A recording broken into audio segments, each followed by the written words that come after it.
Você está no canal Eu Estudo a Lição com o pastor Samuel Camilo. Hoje é quinta-feira, dia 4 de janeiro de 2024. E o tema que estudaremos na nossa lição da Escola Sabatina será o mundo dos Salmos.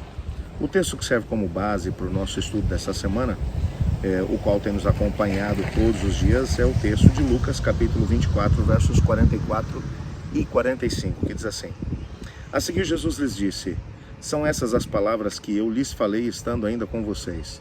Era necessário que se cumprisse tudo que está escrito a respeito de mim na lei de Moisés, nos profetas e nos salmos.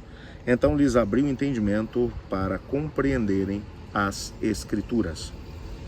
Quando nós pensamos aqui no mundo dos salmos, estamos falando aqui de uma sociedade de mais de 3.000 anos atrás. Como já mencionei, os salmos eles foram escritos entre o 10º século antes, o século 10 antes de Cristo e o século 5 antes de Cristo.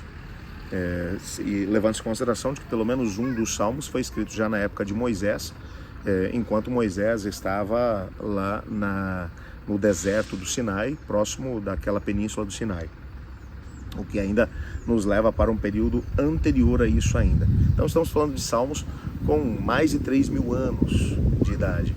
Quando você para poder pensar nisso, a grande questão que paira sobre a mente das pessoas é como é que era o mundo das pessoas que viviam ou que escreveram esses mesmos salmos. Nós estamos falando de pessoas que viveram principalmente na época da monarquia, para os salmistas que escreveram a partir de Israel, principalmente a partir de Davi, e estou estabelecendo aqui essa mesma base.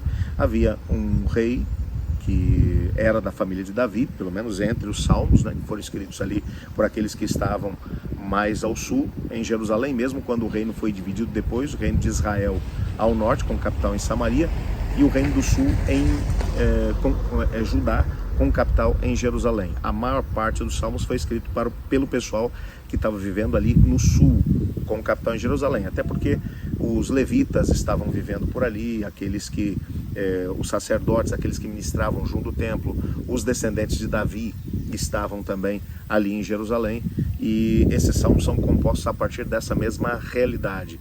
É claro que os salmos pós-exílicos, eles já representam uma outra realidade. A dinastia de Davi já tinha passado enquanto liderança dentro do povo de Deus. Os descendentes, os últimos descendentes do Davi, que tiveram a oportunidade de poder ser reis antes do cativeiro da Babilônia, foram muito maus, se desviaram completamente do caminho do Senhor. E agora toda a atenção dos leitores, ela é voltada para o Messias, que é o Rei dos Reis, ele é o Senhor dos Senhores. Esse é um rei que nunca falha. Então você vai pensar que nessa situação, você está pensando no salmista, que ele tem uma realidade monárquica. Por isso, muitas vezes, a figura do rei, ou a figura da monarquia, a figura do Messias na qualidade de rei, vai aparecer dentro do contexto daquilo que é empregado. Há um parágrafo que vai aparecer aqui no nosso guia de estudos que diz assim: o mundo dos salmos é centrado em Deus. E isso aqui é uma coisa que tem que chamar a nossa atenção. Nós estamos falando de um contexto de teocracia. Mas não havia um rei em Israel? Havia. Mas Deus deixou claro que mesmo que houvesse um rei humano lá embaixo, o rei de Israel, seu povo, era Deus. Estamos falando de um contexto de teocracia. Então a figura mais importante dentro da nação não é o rei, mas é Deus. Deus está acima dele. O salmista, portanto, ele submete em oração e louvor as experiências da vida e as experiências da vida ao próprio Deus. Tudo está submisso a Deus. Deus é a autoridade suprema. O Senhor é o Criador soberano, é o Rei e é o Juiz da terra.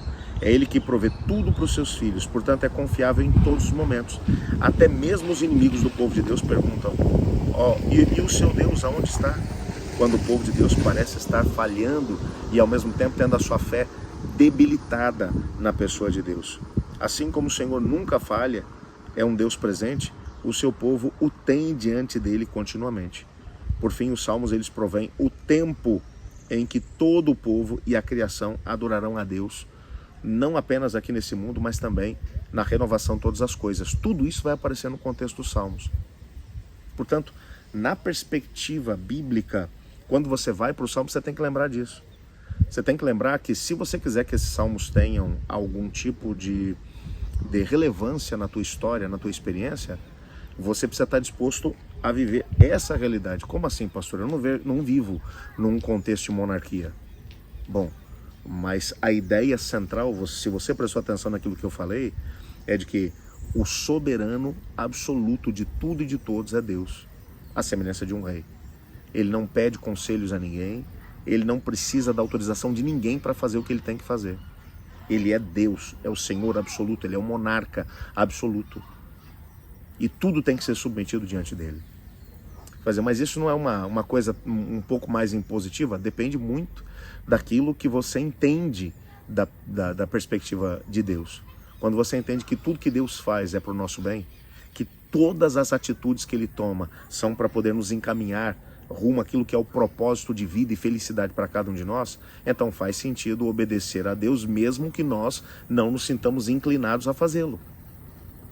Por isso, na perspectiva divina, tudo está centrado na figura de Deus. É um contexto de teocracia. Deus é o rei soberano. Mesmo que hoje, no contexto do nosso mundo, da nossa sociedade, isso não seja uma realidade, Deus precisa ser o Senhor absoluto da nossa vida. Ele precisa ser o soberano absoluto da nossa vida. Por isso, à semelhança dos salmistas, nós somos exortados a ir até diante de Deus e dizer para o Senhor: Senhor, o Senhor vai ser o meu Deus e o meu rei, com poder absoluto. Mesmo que eu não goste daquilo que o Senhor está colocando na tua palavra, eu vou me submeter ao Senhor, sabendo que o Senhor não vai me abandonar e que as portas que têm que ser abertas na minha vida serão abertas pelo Senhor, que tem autoridade para fechar e ninguém abre, e tem autoridade para abrir e ninguém vai fechar. Eu queria orar com você, colocando diante do Senhor exatamente isso, colocando diante do Senhor esse mesmo sentimento, essa mesma ideia, essa mesma predisposição dos salmistas de ter o Senhor como nosso soberano absoluto. Você não quer se unir a mim nessa prece? Obrigado, Pai, por sabermos que na Tua palavra o Senhor é apresentado como o Rei dos Reis e o Senhor dos Senhores. Nos ajude a submetermos nossa vida a Ti. E por falar em submeter nossa vida a Ti, colocamos diante do Senhor cada um dos pedidos que foram mencionados aqui no nosso canal e aqueles que estão também no nosso coração.